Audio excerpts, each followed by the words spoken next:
Assalamualaikum warahmatullahi wabarakatuh. Halo teman-teman, kenalin, nama aku Nisa Solehah. Aku berasal dari kampus Universitas Muhammadiyah Bandung, dan aku berasal dari kota Cianjur. Nah, di sini siapa nih yang penasaran sama psikologi umum? Karena di sini aku bakal jelasin apa sih mata kuliah psikologi umum itu. Nah, kita simak ya selanjutnya. Nah, jadi teman-teman, mata kuliah psikologi itu adalah mata kuliah paling dasar ya dalam program studi psikologi yang memperkenalkan konsep, teori, dan prinsip-prinsip dasar dalam ilmu psikologi. Nah, tujuannya itu untuk apa sih? Nah, tujuan dari mata kuliah ini untuk memberikan pemahaman awal kepada mahasiswa tentang bagaimana perilaku manusia dipelajari dan dijelaskan secara ilmiah. Nah, beberapa topik biasanya dibahas dalam psikologi umum, diantaranya ada psikoanalisis, ada behaviorisme, ada kognitif, ada biologis, humanistik, dan sebagainya. Kita juga belajar proses mental seperti persepsi, belajar memori, emosi, dan motivasi. Nah, kita juga belajar tentang perkembangan manusia dari masa kanak-kanak hingga masa dewasa. Kemudian kita juga belajar kepribadian dan gangguan psikologis. Nah, kemudian kita juga belajar tentang metode penelitian dalam psikologi. Begitu teman-teman. Nah, jadi sekarang kalian tahu kan kenapa mata kuliah ini tuh penting? Karena menjadi fondasi untuk mata kuliah psikologi lanjutan di semester berikutnya. Nah, tadi kan dijelasin ada proses mental. Nah, aku bakal jelasin proses mental persepsi. Nah, persepsi itu apa sih? Nah, persepsi itu adalah proses mental ketika otak menafsirkan dan mengorganisir sensorik yang diterima di lingkungan melalui panca indera. Nah, panca inderanya itu penglihatan, penciuman, pengecapan, pendengaran, dan perabaan. Nah, contohnya itu ketika kita melihat sebuah apel, mata kita itu menangkap cahaya stimulus visual dan otak itu menginterpretasikan sebagai sebuah apel yang kita lihat itu. Nah, persepsi itu juga dipengaruhi dari pengalaman, harapan, dan konteks. Nah, kemudian ada belajar. Nah, belajar itu adalah perubahan perilaku atau pengetahuan yang relatif permanen sebagai hasil dari pengalaman. Nah, ada beberapa teori belajar yang utama. Yang pertama itu conditioning klasik dari Pavlov. Nah, dia itu mengatakan bahwa belajar lewat sosial antara stimulus. Kemudian yang kedua ada conditioning operant dari Skinner. Dia mengatakan bahwa belajar lewat konsekuensi, yaitu reward atau punishment. Dan yang ketiga ada belajar observasional dari Bandura. Nah, dia itu mengatakan bahwa belajar melalui pengamatan terhadap orang lain. Nah, kemudian ada memori. Apa sih memori itu? Pasti kalian udah sering dengar kan memori itu apa? Nah, memori itu adalah proses mental untuk menyimpan dan mempertahankan dan mengambil informasi. Nah, terdiri dari 3 tahap utama. Yang pertama itu ada encoding. Apa sih encoding itu? Nah, encoding itu proses memasukkan informasi ke dalam memori. Nah, yang kedua ada storage, yaitu mempertahankan informasi dalam waktu tertentu. Nah, yang ketiga ada retrieval, yaitu mengambil kembali informasi saat dibutuhkan, dan juga ada beberapa jenis memori seperti memori jangka pendek, memori jangka panjang, dan sensorik. Nah, kemudian ada motivasi. Nah, motivasi itu apa sih? Nah, motivasi itu adalah dorongan internal atau eksternal yang mengarahkan perilaku seseorang untuk mencapai tujuan. Nah, bisa berasal dari kebutuhan biologis seperti lapar atau haus. Dorongan psikologisnya seperti pengecapan atau harga diri atau pengaruh sosial. Teori-teori motivasinya itu meliputi teori kebutuhan dari Maslow, yaitu hierarki kebutuhan. Dan yang kedua ada teori dorongan-dorongan dari drive theory. Dan yang ketiga ada teori insertif. Nah, jadi sekarang teman-teman udah mulai paham belum sedikit mengenai tentang psikologi umum? Nah, ini tuh biar kalian tahu ya, yang mau lanjut kuliah ke psikologi, nanti tuh kalian bakal mempelajari mata kuliah ini. Nah, makanya aku di sini bakal bantu kalian ngejelasin lebih lanjut psikologi umum itu tentang apa. Nah, semoga yang tadi aku bahas itu nyampe di kalian secara mengerti ya. Nah, di sini aku bakal jelasin perkembangan manusia dari masa kanak-kanak hingga masa dewasa. Nah, dalam psikologi itu, perkembangan manusia dari masa kanak-kanak hingga masa ia dewasa itu dibagi menjadi beberapa tahap yang menggambarkan perubahan fisik, kognitif, emosional, dan sosial. Salah satunya itu teori yang sering digunakan adalah teori perkembangan psikososial dari Erik Erikson. Nah, yang pertama ada masa kanak-kanak dini, yaitu umur 0 sampai 6 tahun. Nah, perkembangan fisiknya itu diantaranya anak mulai bisa duduk, berjalan, berbicara, dan mengembangkan keterampilan motorik. Kemudian, perkembangan kognitifnya itu mulai mengenal benda, warna, angka, dan belajar berbicara. Kemudian, perkembangan sosial emosionalnya, anak belajar membentuk ikatan atau attachment dengan orang tua.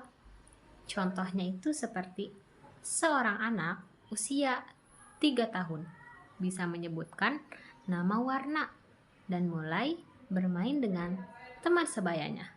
Nah, kemudian ada masa kanak-kanak tengah, yaitu umurnya dari 6 sampai 12 tahun. Nah, perkembangan fisiknya itu pertumbuhan yang mulai tinggi dan berat badan yang stabil. Motoriknya juga halus dan semakin baik. Kemudian ada perkembangan kognitifnya, yaitu anak mulai berpikir logis dan konkret. Menurut Piaget, tahap operasional konkret. Kemudian, perkembangan sosial emosionalnya, anak-anak itu mulai memahami aturan sosial dan membentuk persahabatan dan mengembangkan rasa percaya diri mereka. Contohnya itu seperti anak kelas 3 SD bisa menyelesaikan soal matematika dasar dan bermain dalam tim olahraga. Nah, kemudian ada masa remaja. Masa remaja itu dari usia 12 tahun sampai 18 tahun. Nah, perkembangan fisiknya itu masa pubertas, perubahan hormon, dan seksual. Kemudian perkembangan kognitifnya itu mulai berpikir abstrak dan kritis. Tahap operasional itu formal dari Piaget.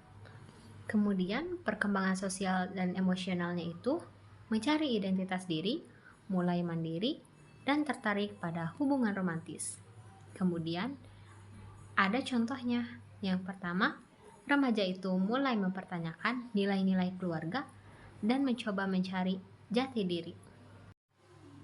Kemudian ada masa dewasa awal yang umurnya dari 18 tahun sampai 40 tahun. Nah, perkembangan fisiknya itu yaitu puncak kekuatan fisik dan kesehatan. Kemudian, perkembangan kognitifnya itu kematangan dalam berpikir dan pengambilan keputusan. Kemudian, perkembangan sosial emosionalnya itu fokus pada hubungan intim, pekerjaan, dan pembentukan keluarga. Contohnya itu seperti seorang mahasiswa memilih karir, menjalin hubungan serius, atau menikah. Dan yang terakhir, masa perkembangannya adalah masa dewasa, madya, dan tua. Umurnya itu dari 40 tahun ke atas. Perkembangan fisiknya itu kemunduran perlahan dalam kekuatan fisik dan indera. Kemudian perkembangan kognitifnya itu mungkin ada sedikit penurunan memori, tetapi kebijaksanaan dan pengalaman meningkat. Kemudian ada perkembangan sosial dan emosionalnya, yaitu evaluasi hidup dan kesiapan menghadapi masa pensiun. Contohnya itu seperti seseorang usia 50-an mulai fokus pada kontribusi sosial atau menciptakan warisan keluarga. Nah, jadi yang tadi aku jelasin udah jelas ya bahwa setiap perkembangan manusia dari masa kanak-kanak sampai masa ia dewasa itu bertahap dan memiliki tugasnya masing-masing dan tantangannya masing-masing. Kegagalan juga menyelesaikan tugas perkembangan bisa berdampak pada tahap berikutnya. Nah, kemudian ada kepribadian dan gangguan mental. Nah, di sini aku bakal jelasin kepribadian itu apa sih dalam psikologi. Nah, dalam psikologi, kepribadian itu adalah pola karakteristik dari cara berpikir, merasa, dan berperilaku yang relatif konsisten dan unik pada setiap individu. Kepribadiannya membentuk cara seseorang respon lingkungan dan berinteraksi dengan orang lain. Nah, kemudian ada kepribadian dan gangguan mental. Nah, di sini aku bakal jelasin kepribadian itu apa sih dalam psikologi. Nah, dalam psikologi, kepribadian itu adalah pola karakteristik dari cara berpikir, merasa, dan berperilaku yang relatif konsisten dan unik pada setiap individu. Kepribadiannya membentuk cara seseorang respon lingkungan dan berinteraksi dengan orang lain. Nah, Ocean itu apa sih? Yang pertama, O. O-nya itu openness, yaitu keterbukaan. Yang kedua, C. C-nya itu apa? C-nya itu conscientiousness, yaitu kehati-hatian. Kemudian yang ketiga, E-nya itu apa sih? E-nya itu extraversion, yaitu ekstroversi.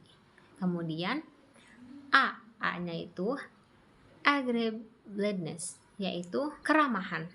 Kemudian N-nya itu neuroticism, yaitu emosional tidak stabil. Kemudian ada juga teori humanistik dari Carl Rogers dan Maslow yang menekankan potensi positif manusia dan aktualisasi diri.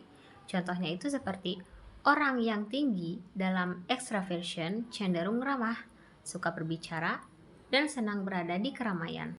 Nah, kemudian ada gangguan mental. Gangguan mental itu gangguan psikologis. Nah, apa sih gangguan mental itu dalam psikologi umum? Pengertiannya itu adalah gangguan psikologis itu adalah kondisi kesehatan mental yang mempengaruhi perasaan, pikiran, perilaku, atau fungsi sosial seseorang secara signifikan dan berkelanjutan. Nah, ada beberapa jenis gangguan psikologis. Yang pertama itu seperti gangguan kecemasan.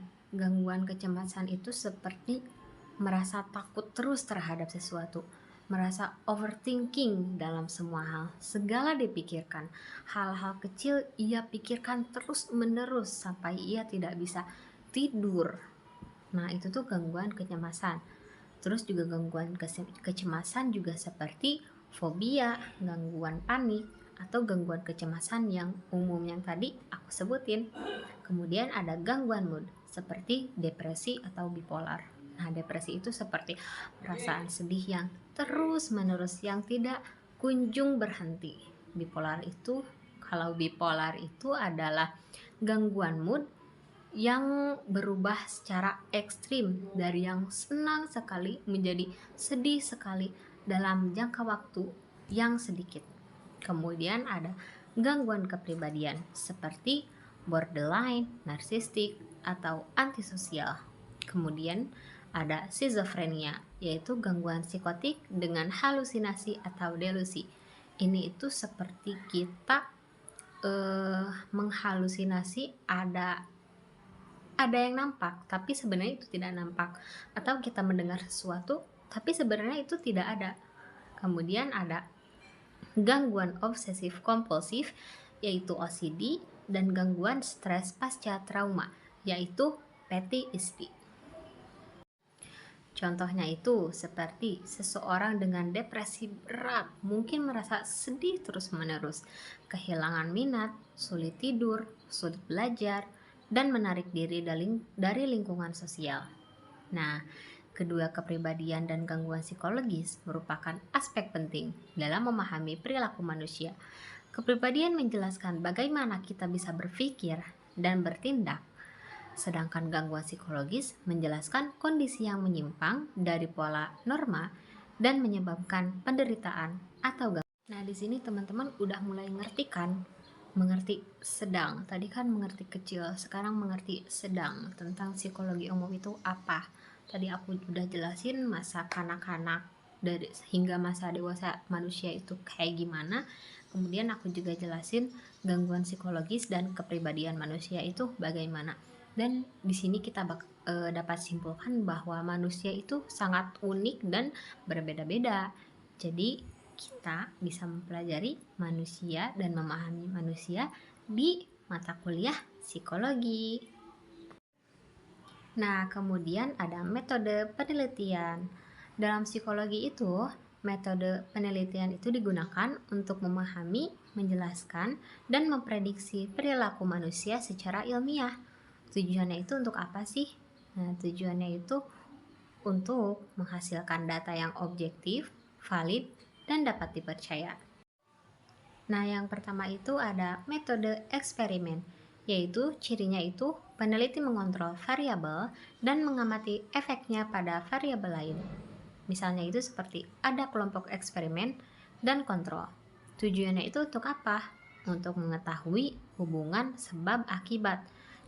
Contohnya itu seperti meneliti apakah mendengarkan musik klasik meningkatkan konsentrasi dengan menguji dua kelompok, satu mendengarkan musik, satu tidak. Kemudian ada metode observasi. Cirinya itu mengamati dan mencatat perilaku subjek secara langsung, bisa dilakukan secara terbuka atau sembunyi-sembunyi. Tujuannya itu untuk mendeskripsikan perilaku secara alami. Contohnya, mengamati interaksi anak-anak di taman bermain tanpa intervensi. Kemudian ada metode survei atau kuesioner. Cirinya itu menggunakan pertanyaan tertulis atau wawancara untuk mengumpulkan data dari banyak orang. Tujuannya itu untuk mengetahui sikap, opini, atau pengalaman. Contohnya, survei pada remaja tentang penggunaan media sosial dan dampaknya terhadap kesehatan mental. Kemudian ada metode studi kasus. Cirinya itu studi mendalam tentang satu individu atau kelompok kecil dalam jangka waktu tertentu. Tujuannya itu untuk memahami kasus unik atau langka secara mendalam. Contohnya, studi tentang seseorang dengan gangguan amnesia setelah kecelakaan. Kemudian ada metode korelasional. Cirinya itu meneliti hubungan antara dua variabel tanpa mengontrol atau memanipulasi variabel. Tujuannya itu untuk mengetahui apakah ada hubungan positif, negatif, atau tidak ada. Contohnya seperti meneliti hubungan antara stres dan kualitas tidur pada mahasiswa. Kemudian yang terakhir ada metode longitudinal dan cross-sectional. Longitudinal itu mengamati subjek yang sama dalam waktu yang lama. Dan sebaliknya, cross-sectional membandingkan subjek dari beberapa kelompok umur pada satu waktu tertentu. Contohnya seperti meneliti perkembangan kognitif anak dari usia 5 hingga 5. Nah, di sini aku bakal jelasin ruang lingkup psikologi. Nah, psikologi itu apa sih? Psikologi itu adalah mempelajari proses perilaku manusia yang awalnya itu dari filsafat, kemudian berkembang jadi ilmu dependen pada akhir abad 19. Ada beberapa pendekatannya yaitu biologis, psikoanalisis, dan lain-lain. Pada dasar biologis itu menganut pada sistem saraf, hormon, dan genetik yang mempengaruhi perilaku individu. Menurut Wilhelm Wundt, ilmu psikologi itu adalah ilmu mempelajari pengalaman-pengalaman individu dari panca indera, yaitu penglihatan, penciuman, pendengaran, pengacapan, dan sentuhan. Nah, di sini aku bakal ngejelasin kerusakan pada otak atau praksognosia, yaitu gangguan otak yang sulit mengenali wajah. Kemudian ada ketakutan terkondisi, yaitu rasa takut dari trauma masa lalu. Kemudian ada amnesia pada anak-anak, yaitu tidak bisa mengingat pengalaman-pengalaman masa kecil. Kemudian ada obesitas, yaitu faktor-faktor biologis yang berinteraksi pada makanan yang berlebihan. Kemudian ada ekspresi agresi, yaitu pengaruh kekerasan mempengaruhi perilaku agresif. Nah, kemudian ada sistem saraf. Sistem saraf itu untuk mengendalikan aktivitas tubuh. Ada saraf pusat, ada saraf tepi. Kemudian ada unit saraf, yaitu neuron, sel yang menghantarkan sinyal bentuk impuls listrik. Neuron itu ada 3, dendrit, badan sel, dan akson. Kemudian ada proses biologisnya, yaitu organ sensorik menerima rangsangan dari eksternal dan internal. Kemudian informasi tersebut dikirimkan melalui neuron sensori dan diproses di otak, kemudian dikirim ke neuron motorik dan menghasilkan respons. Di sini aku bakal jelasin tentang otak. Nah, otak itu apa sih? Pasti kalian udah sering denger kan? Otak itu di bagian mana? Ada di tubuh kita. Jelas-jelas otak itu ada di kepala kita. Nah, aku bakal jelasin pengertian otak itu apa. Nah, otak itu adalah organ utama dalam sistem saraf pusat manusia dan hewan. Otak itu berfungsi sebagai pusat pengendali tubuh yang mengatur berbagai aktivitas seperti pikiran dan emosi, gerakan tubuh, sensasi seperti penglihatan, pendengaran, rasa, dan lain-lain. Kemudian fungsi vital seperti pernapasan dan detak jantung dan pembelajaran dan ingatan. Otak itu terdiri dari sel miliaran sel saraf neuron yang saling terhubung dan berkomunikasi menggunakan sinyal listrik dan kimia. Organ ini juga terlindungi oleh tulang tengkorak dan dilapisi oleh selaput pelindung yang disebut meninges serta cairan cerebrospinal. Nah, di sini aku bakal jelasin talamus. Talamus itu apa sih? Talamus itu adalah struktur otak yang terletak di tengah otak, tepat di atas batang otak dan berfungsi sebagai pusat relay atau stasiun pemrosesan informasi sensorik, kecuali penciuman. Nah, fungsi utamanya itu adalah meneruskan informasi sensorik seperti penglihatan, pendengaran, sentuhan ke bagian otak yang sesuai untuk diolah. Juga terlibat dalam pengaturan kesadaran, tidur, dan perhatian. Kemudian ada hipotalamus, yaitu struktur kecil yang berada di bawah talamus dan merupakan bagian dari sistem limbik. Meskipun ukurannya kecil, perannya sangat penting dalam mengatur fungsi tubuh otomatis. Fungsi utamanya itu seperti mengatur suhu tubuh, mengontrol rasa lapar dan haus, mengatur emosi dan perilaku naluriah, dan mengendalikan kelenjar hipofisis dan sistem hormon, dan mengatur siklus tidur bagian ritme sirkadian. Nah, jadi singkatnya, talamus itu seperti stasiun penghantar sinyal sensorik, sedangkan hipotalamus seperti pusat pengendali otomatis tubuh. Kemudian ada medulla oblongata, yaitu salah satu bagian bawah batang otak yang menghubungkan otak dengan sumsum tulang belakang, merupakan pusat kontrol fungsi vital tubuh yang terjadi secara otomatis. Fungsinya itu adalah mengatur detak jantung, mengatur pernafasan, mengatur tekanan darah, mengatur refleks otomatis seperti batuk, bersin, muntah, dan menelan.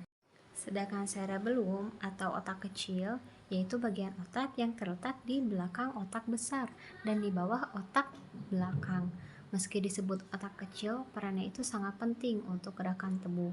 Fungsinya adalah mengontrol keseimbangan dan postur tubuh, mengatur koordinasi otot saat bergerak, membantu dalam gerakan halus dan tepat, terlibat dalam pembelajaran motorik seperti naik sepeda atau mengetik. Kemudian ada sistem retikular, yaitu jaringan neuron yang tersebar di seluruh batang otak mulai dari medulla oblongata hingga otak tengah. Sistem ini juga menghubungkan berbagai bagian otak dan sumsum tulang belakang. Fungsi utamanya adalah mengatur kesadaran dan kewaspadaan seperti bangun, tidur, fokus, dan perhatian. Kemudian mengontrol tonus otot dan postur, dan terlibat dalam pengaturan tidur dan bangun. Kemudian mengontrol beberapa refleks otonom seperti denyut jantung dan pernapasan. Nah, kemudian ada sistem limbik, yaitu sekelompok struktur di otak tengah dan bagian dalam otak besar yang berperan dalam emosi, motivasi, ingatan, dan perilaku sosial. Komponen utamanya itu adalah hipotalamus, amigdala, hipokampus, dan talamus. Nah, fungsinya itu sistem limbik untuk apa sih? Kalian mau tahu nggak? Nah, di sini aku bakal jelasin fungsi sistem limbik ya. Nah, fungsinya itu untuk mengatur emosi ketika marah, senang, takut, atau cinta. Jadi semua emosi itu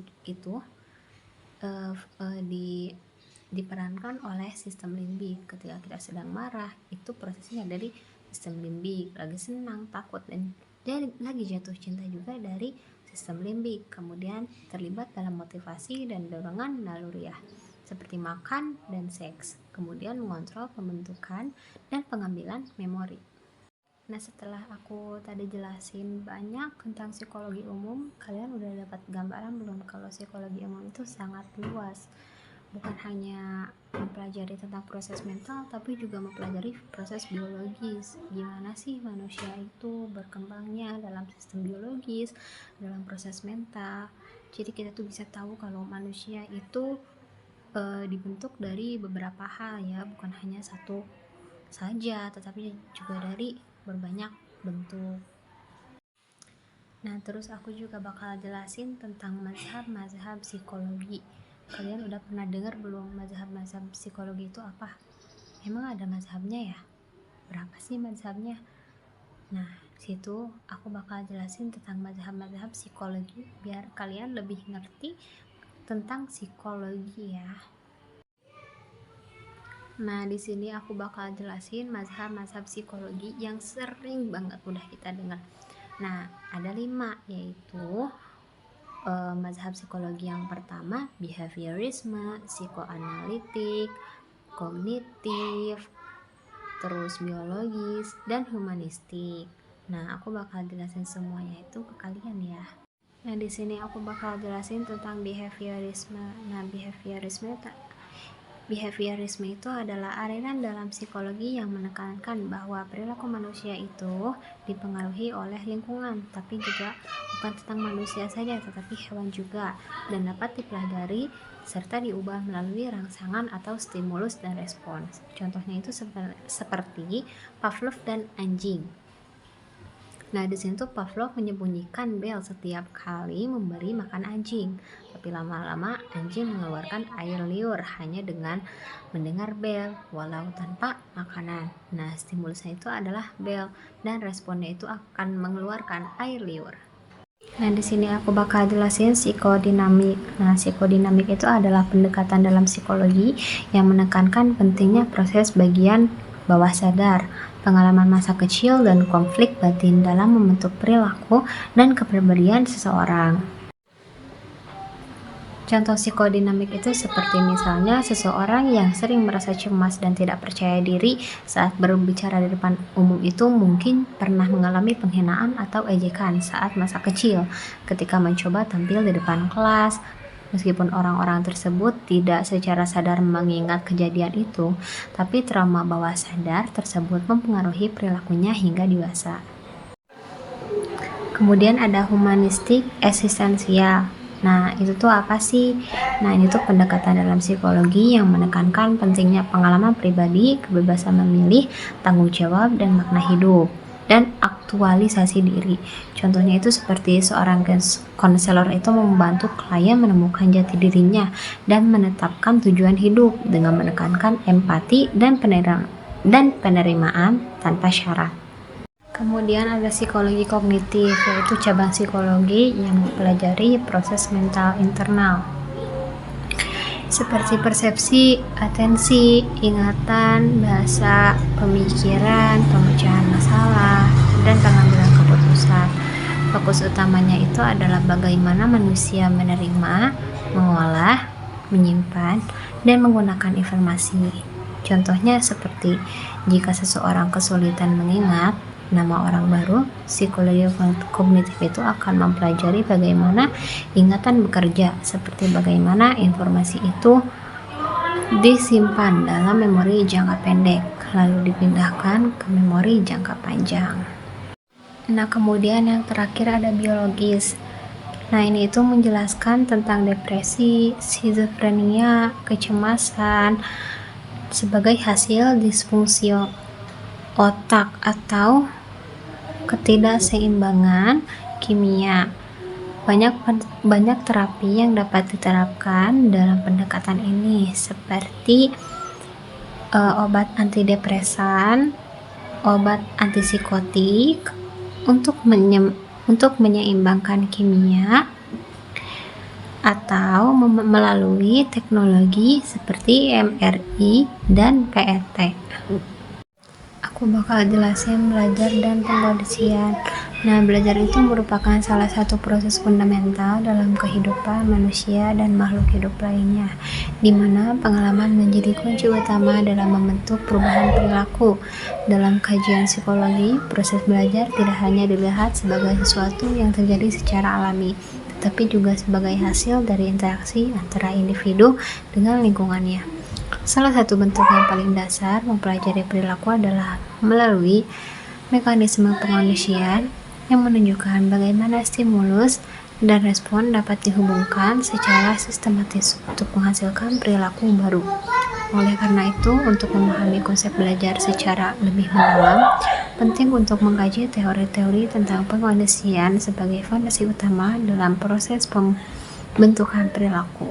Di sini ada belajar dan otak, yaitu yang pertama plastisitas saraf dan pembelajaran, yang kedua pengkondisian klasik dan sinaps, yang ketiga long term potential, pembelajaran dan motivasi. Adapun konsep-konsep yang utama yang menunjukkan peran otak dalam proses pembelajaran antara lain sebagai berikut, yaitu arousal. Tingkat arousal sedang menghasilkan performa optimal. Yang kedua, dari insentif ke tujuan. Manusia tidak hanya bertindak karena hadiah langsung, tetapi juga karena tujuan jangka panjang. Ketiga, ada motivasi intrinsik dan ekstrinsik, yaitu intrinsik itu belajar karena minat pribadi, hasilnya belajar akan lebih baik, dan ekstrinsik itu belajar karena tekanan luar, yaitu kurang efektif jika berlebihan.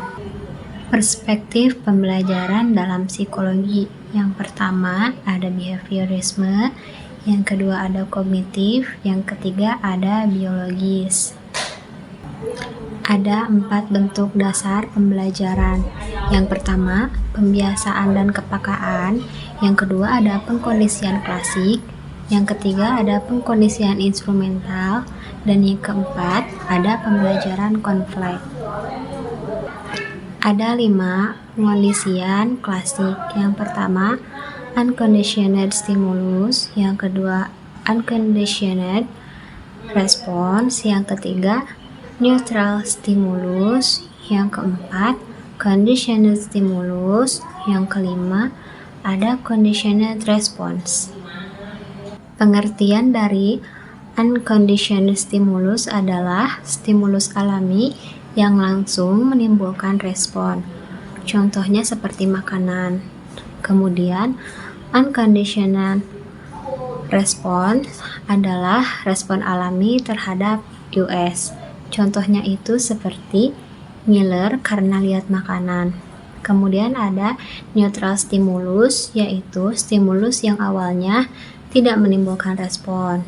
Contohnya seperti suara bel sebelum diasosiasikan dengan makanan.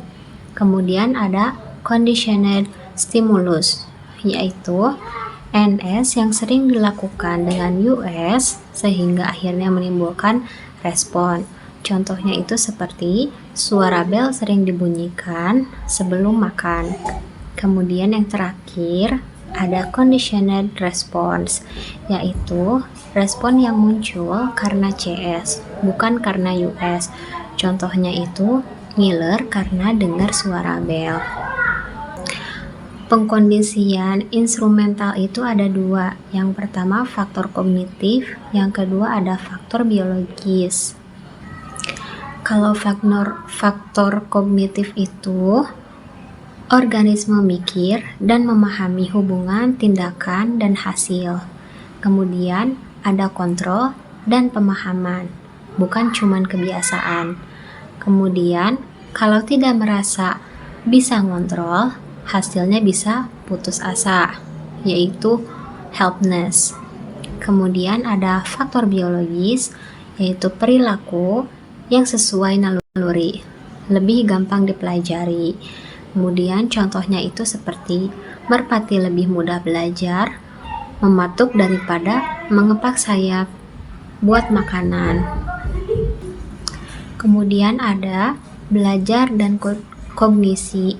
Yang pertama itu ada behaviorisme awal. Behaviorisme awal itu mengabaikan proses mental, fokusnya itu pada stimulus dan respon. Kemudian yang kedua ada kritik behaviorisme, yaitu Edward Tolman menunjukkan bahwa tikus dapat membuat peta kognitif lingkungan. Bukti bahwa proses mental berperan. Kemudian ada pembelajaran observasional, yaitu orang belajar dengan mengamati orang lain dan konsekuensinya tanpa harus mengalami sendiri, melihat atensi, ingatan, kemampuan meniru, dan motivasi. Kemudian yang terakhir ada peran keyakinan. Keyakinan awal dapat menyebabkan asosiasi palsu, menunjukkan bahwa pikiran dan persepsi mempengaruhi proses belajar. Jadi, apakah teman-teman udah mulai mengerti tentang belajar di sini? Semoga teman-teman dapat memahami ya, dan dapat memprediksi gitu bahwa oh ternyata kayak gini ya belajar itu banyak banget gitu. Kemudian ada dasar pembelajaran sosial. Yang pertama itu ada pembelajaran sosial tidak sesederhana asosiasi, yaitu melibatkan proses kognitif dan motivasional yang kompleks. Kemudian yang kedua, mengikuti pandangan gaze following, yaitu belajar secara alami mengikuti arah pandangan orang lain. Ini bukan hasil kebiasaan, tetapi kemampuan bawaannya. Kemudian ada imitasi rasional, yaitu anak-anak meniru secara selektif. Mereka mengevaluasi tujuan dan konteks sebelum menirunya. Kemudian yang terakhir ada pembelajaran sosial pada autisme. Anak autis itu bisa belajar lewat asosiasi sederhana, tapi sulit pada aspek sosial yang lebih kompleks. Misalnya itu mengikuti pandangan. Kemudian ada ingatan atau memori. Pasti kalian udah sering dengar banget kan kalau tentang memori atau ingatan. Itu tuh pasti berhubungan tentang apa yang kita simpen di otak. Itu tuh pasti udah pernah sering banget dan selalu kita dengar. Nah, di sini aku bakal jelasin apa itu memori dalam psikologi umum. Nah, memori itu bukan hanya tentang rekaman akurat seperti video, tetapi juga konstruksi mental yang bisa salah atau dimanipulasi secara tidak sadar. Contohnya itu seperti Ronald dipenjara karena kesaksian salah akibat kesalahan ingatan korban. Kemudian tahapan memori juga bertahap ya teman-teman, banyak banget tahapannya, bukan cuman kita satu tahap doang. Kalau misalkan kita mau mempunyai memori, tapi memori itu bertahap untuk bisa menjadikan itu sebagai memori atau ingatan. Nah, yang pertama itu ada pengkodean. Nah, pengkodean itu mengubah informasi dari lingkungan menjadi format mental.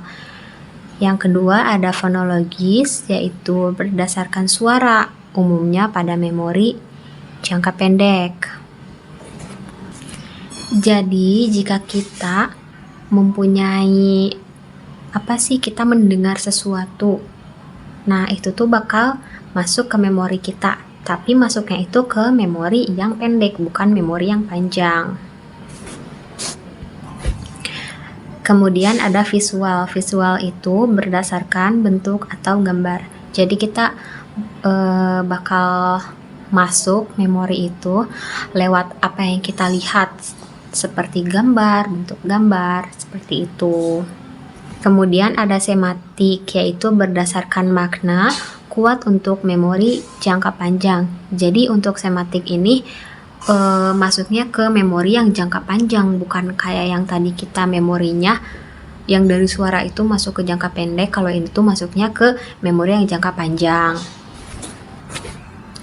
Kemudian ada penyimpanan. Nah, ini tuh baru menyimpan informasi sementara atau permanen. Jadi ingatan itu bisa sementara aja di otak terus lupa, tapi bisa juga permanen, selamanya ada di ingatan kita.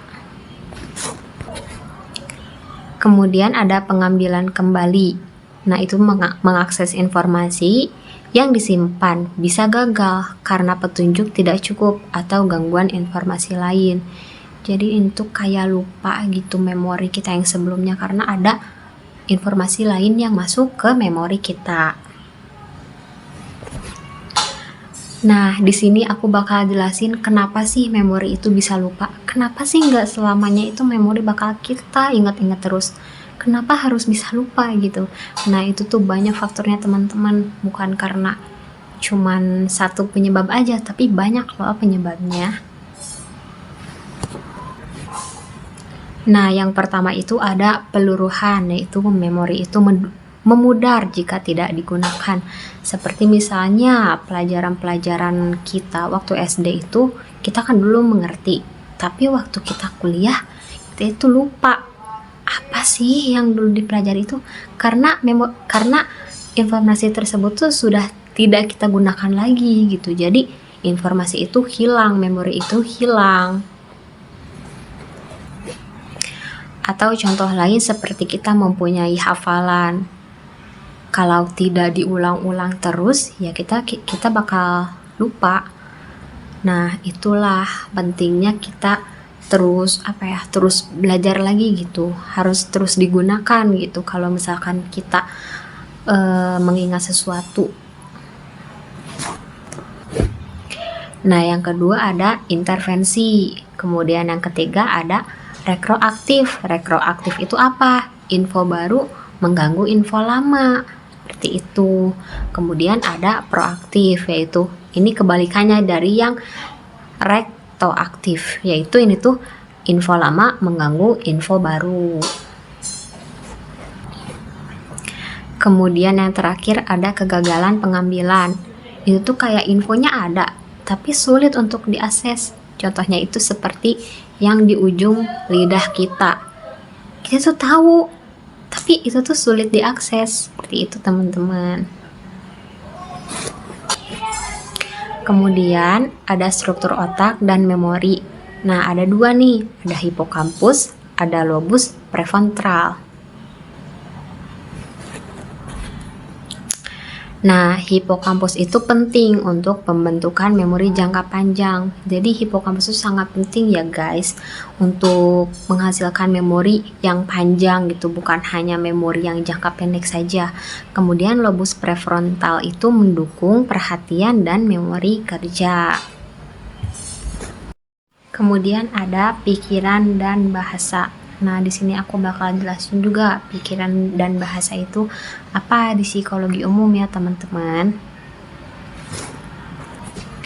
Nah, yang pertama ada bahasa dan komunikasi. Nah, bahasa itu kan alat ukur utama untuk komunikasi ya. Nah, itu tuh terdiri dari 3, yaitu yang pertama itu ada fonem, ada morfem, ada kalimat. Nah, kalau fonem itu unit suara terkecil yang membedakan arti. Kalau morfem itu unit terkecil yang punya makna, misalnya baca, ber, me. Kemudian ada kalimat. Kalimat itu gabungan dari morfem yang mengikuti aturan sintaks, subjek dan predikat. Gitu teman-teman. Kemudian ada neurologi Barca. Nah, itu tuh ada 2. Ada area Barca, yaitu produksi bahasa kerusakan, yaitu sulit untuk bicara. Yang kedua ada area Wernicke, yaitu pemahaman bahasa kerusakan, seperti bicaranya lancar tapi tidak bermakna. Kemudian ada pikiran dan bahasa. Nah, di sini ada perkembangan bahasa anak. Yang pertama, bayi awalnya itu bisa membedakan semua suara, tapi kemampuan ini menyempit sesuai bahasa ibu. Yang kedua, anak belajar dari kata dari lingkungan, mulai dari menyusun kalimat sederhana. Nah, kemudian ada overextension, yaitu salah kaprah dalam menyebutkan benda karena keterbatasan kosakata. Jadi, kalau misalkan nyebutin benda, suatu benda gitu, tapi sulit gitu menyebutkannya itu karena keterbatasan kosakata. Kemudian ada faktor pentingnya, yaitu imitasi, pengkondisian, dan bimbingan lingkungan. Nah, kemudian ada periode kritisnya. Ada masa di mana belajar bahasa itu jauh lebih mudah. Semakin tua, kemampuan belajar bahasa itu, terutama fonem dan aksen itu menurun teman-teman. Jadi waktu kita masih kecil tuh, atau pada masa umur-umur yang lagi berkembang, itu kita tuh mudah untuk belajar bahasa ya teman-teman. Soalnya otak itu tuh masih fresh gitu buat menerima informasi baru. Tetapi semakin kita bertambah umur, semakin kita bertambah usia gitu ya, apalagi pas kita tua, nah kemampuan itu tuh tidak ada lagi, kemampuan itu tuh menurun. Kita tuh jadi susah untuk belajar bahasa gitu teman-teman.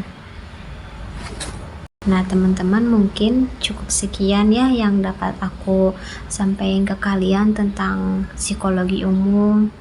Aku juga udah bahas banyak banget kan tentang psikologi umum. Mungkin sekarang kalian sudah mulai memahami psikologi umum itu isinya apa saja. Banyak mazhab-mazhabnya seperti yang aku sebut-sebutin kan, kayak behaviorisme, psikoanalitik, kognitif, biologis, humanistik, dan semua itu ada pembahasannya, teori-teorinya, siapa tokoh-tokohnya, kayak gitu teman-teman. Terus semoga pembelajaran ini juga bermanfaat ya bagi kalian. Mohon maaf bila aku masih banyak banget kesalahan gitu ya, tapi aku berharap kalian semua mengerti apa yang aku sampaikan, karena aku juga sudah berusaha semaksimal mungkin untuk menjelaskan apa yang aku bisa dan apa yang aku pahami. Begitu teman-teman. Sekian ya dari aku. Sekali lagi mohon maaf atas banyaknya kesalahan, karena kesalahan itu datangnya dari aku sendiri dan kesempurnaan itu hanya milik Allah. Assalamualaikum warahmatullahi wabarakatuh.